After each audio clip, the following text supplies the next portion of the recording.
Ô toi qui cherches à t'élever dans ce vaste théâtre de la vie, entends ces paroles nourries de raison et de vertu.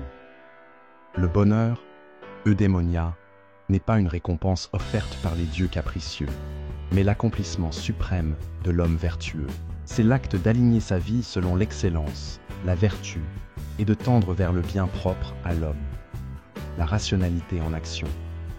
N'oublie jamais que chaque être a sa fonction propre. L'œil voit, la main saisit, et l'homme, quant à lui, pense. Ce qui te distingue, ce qui te rend unique dans la grande chaîne des vivants, c'est ta capacité à raisonner, à contempler, à choisir librement le bien au détriment du facile. La vraie grandeur n'est pas dans l'accumulation des richesses ou la recherche des plaisirs éphémères, mais dans la construction patiente et persévérante de ton âme vertueuse.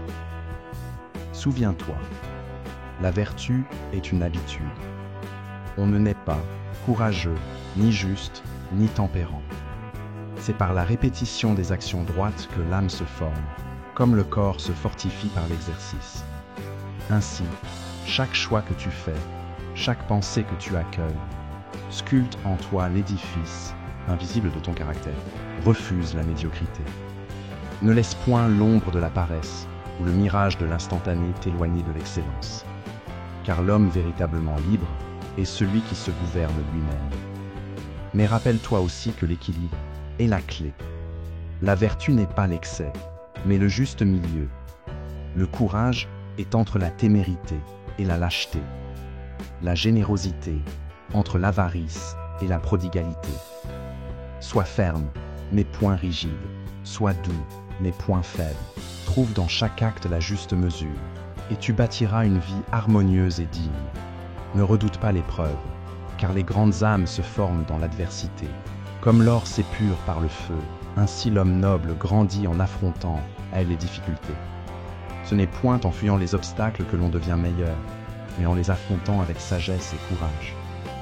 Le destin, disait Héraclite, est le caractère. Et le caractère, mon ami, se forge dans la tempête, non dans le calme. Vois chaque épreuve, non comme un fardeau, mais comme une occasion de prouver ta grandeur. Et enfin, contemple la fin dernière. Car l'homme sage n'agit pas pour le plaisir immédiat, mais pour un bien plus élevé. Le bonheur durable, fruit de la vertu et de la contemplation. L'homme vertueux trouve sa joie non dans les applaudissements, mais dans la certitude intérieure d'avoir bien agi. Que ton but ne soit pas d'impressionner autrui, mais de satisfaire l'âme rationnelle qui est en toi. Car celui qui vit selon la raison et la vertu vit en harmonie avec sa propre nature et avec l'ordre du cosmos. Ô toi, élève-toi, ne perds jamais de vue cette vérité simple mais profonde. Le bonheur est l'activité de l'âme selon la vertu, dans une vie complète. Chaque jour est une page blanche où tu peux inscrire tes choix, tes efforts, tes progrès. Ne crains point l'échec. Ce n'est pas l'erreur qui ruine l'homme, mais l'inaction et la complaisance. Ose devenir ce que tu es destiné à être. Ne te contente point de vivre.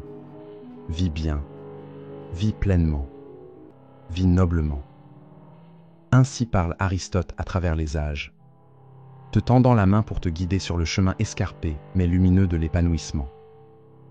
Relève-toi, marche avec confiance et sois l'artisan de ta propre grandeur.